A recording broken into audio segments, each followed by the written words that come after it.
After years and decades of success and failures, the year of 2024 para sa Gilas Pilipinas was the year of stability.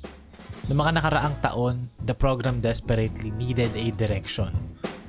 The new program in place under Team Cone, the team looked different.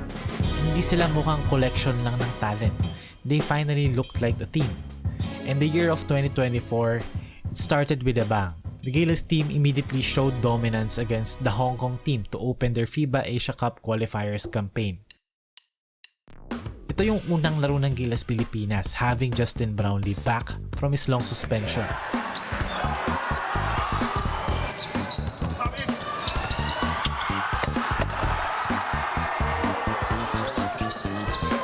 Sa game na to, kahit ilang months pa lang together yung team, the ball movement looked like everyone's been playing with each other for years already.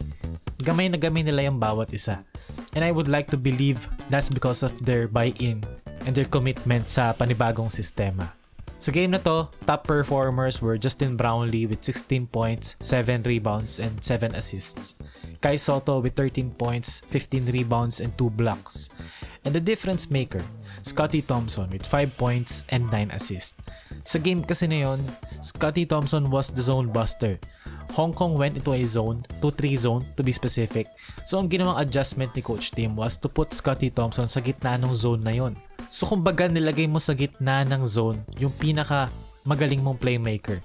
Scottie made the right reads and helped Gilas seal the win against Hong Kong 94-64. Few days later, ang susunod na assignment naman ng Gilas ay ang Taiwan.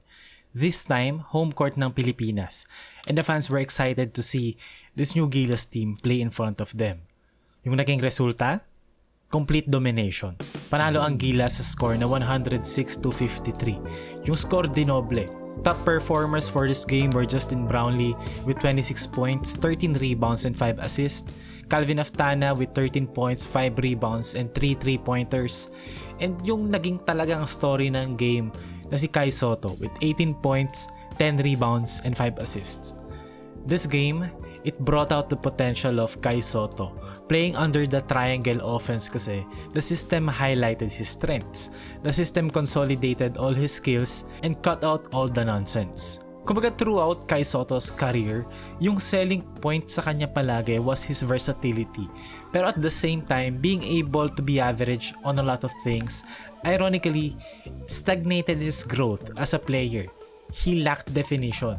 Yes, he can dribble occasionally, can shoot sometimes, pero wala siyang standout skill noon to make coaches play him consistently on the floor. Pero dito kasi sa triangle, it brought up a few of Kai Sotto's skills.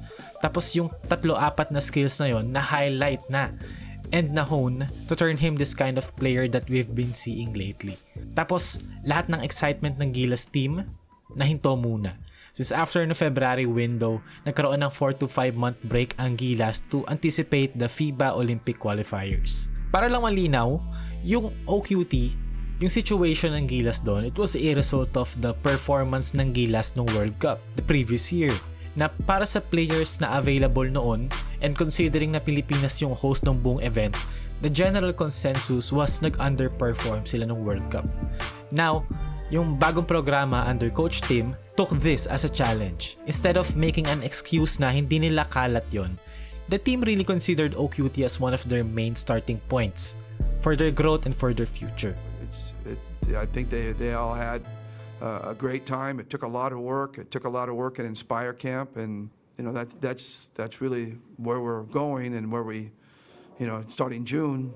Like I said, we're all looking forward to coming back in June. So this 2-0 start is great, but it's just a little baby step on the way.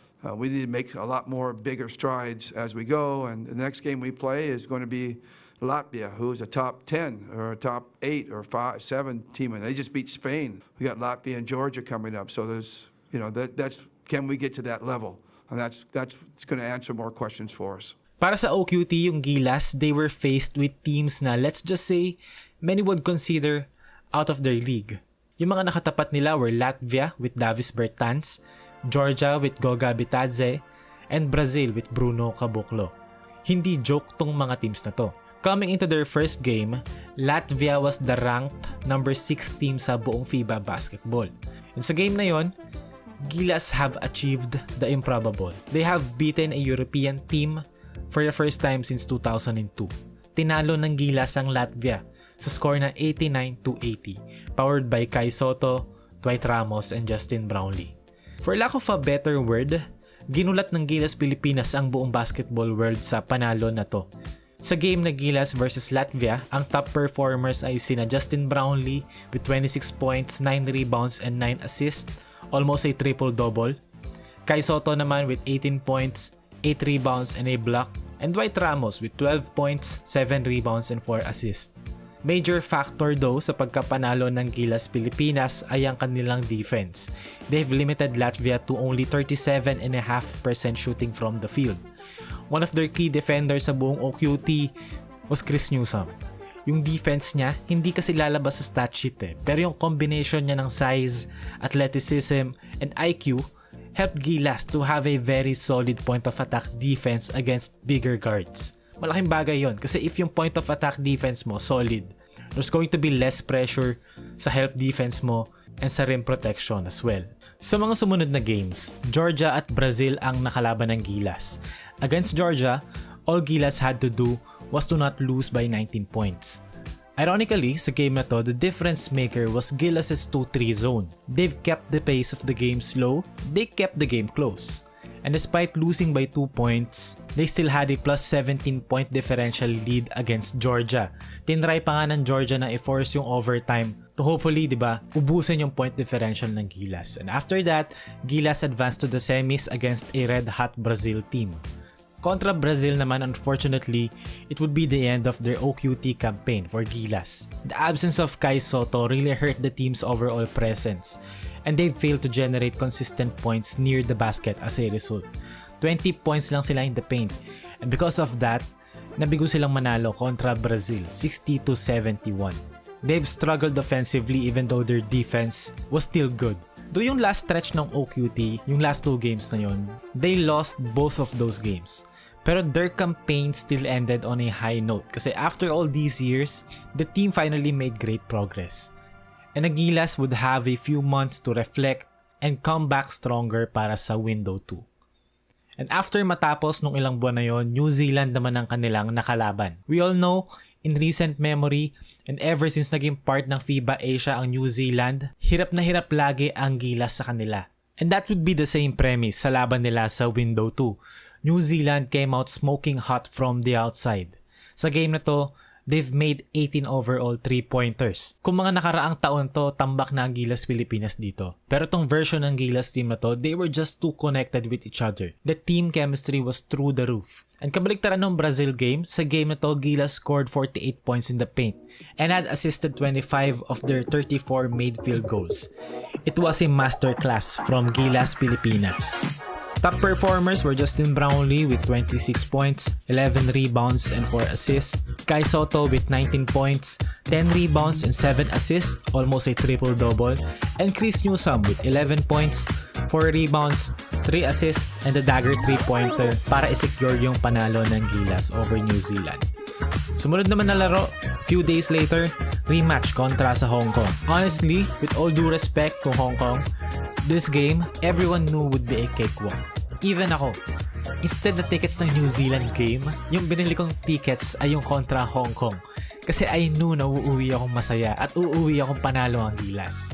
And this game was a blowout. Pero it was really nice to see some players get minutes and perform. Yung mga hindi ganong nagamit. Top performers were Carl Tamayo with 18 points, 6 rebounds and 2 3-pointers. Junmar Fajardo with 14 points, 8 rebounds and a block. And Kevin Kiambao with 8 points, 5 rebounds, and 4 assists. So that game would be the last game of Gilas Pilipinas para sa taon na 2024. Now to conclude 2024, let's go over some top performers para sa buong taon.